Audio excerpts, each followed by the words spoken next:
আসসালামু আলাইকুম। আমি আপনাদের মাঝে একটি বই রিভিউ নিয়ে আসছি। বইটির নাম ভাব সম্প্রসারণ, বাঙালির দর্শন চর্চা প্রকৃতি, গোসাই পহলবী। গোসাই পহলবীর আমি প্রথমে এই বইটা পড়তেছিলাম, পড়া শেষ। ওনার চিত্রটা এই।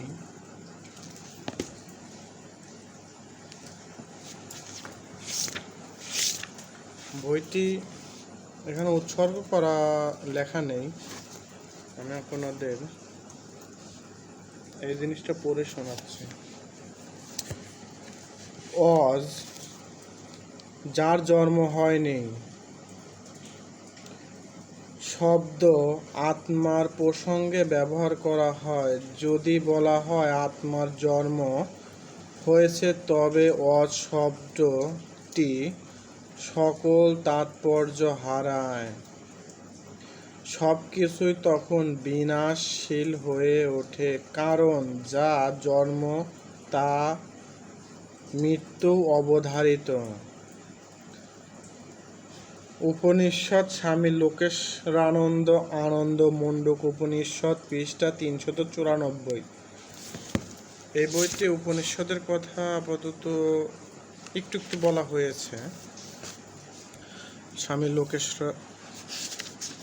উপনিষদ স্বামী লোকেশানন্দ এই বইটা থেকে কোন কোন বিষয়ে বইটা, সেটা আমি আপনাদেরকে পড়ে শোনাচ্ছি। এখানেও সূচিপত্র লেখা নেই। বিপরীত রতাতুরাম, লালন সাঁইজির তন্ত্র দর্শন যথা তন্ত্রের ইতিহাস,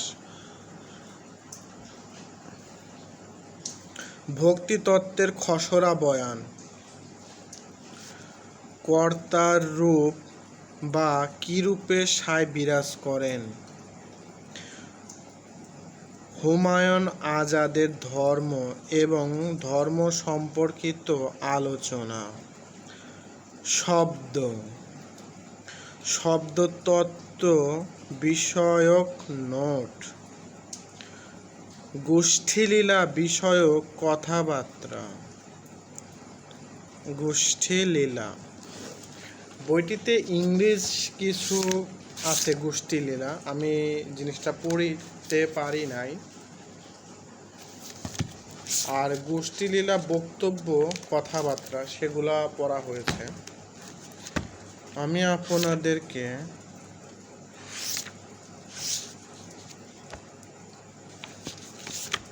লালনের কয়েকটি উদ্ধৃতি এখানে উল্লেখ করা হয়েছে, আমি সেগুলো আপনাদেরকে একটু পড়ে শোনাতে চাচ্ছিলাম।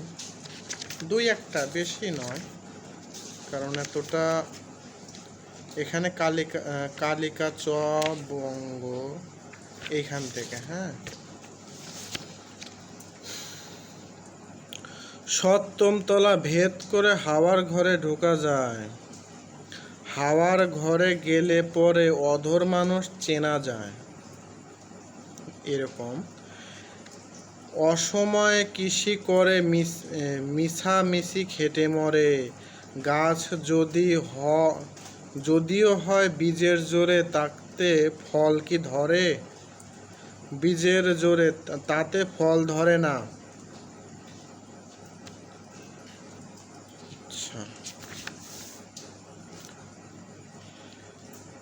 এই ভাণ্ডারে জল, এক ভাণ্ডের জল ঢেলে ফেলে শ্যাম বলে উঠাইলে আধা যায় খারে মিশে, আর কি মেলে? সেখানে নাই টলাটল, সে অটল হয়ে বসেছে। ভালো থাকবেন। বইটা অনেকটাই সুন্দর, আপনারা বইটা কিনে নিতে পারেন, অবশ্যই জিনিসটা দেখতেও পারেন।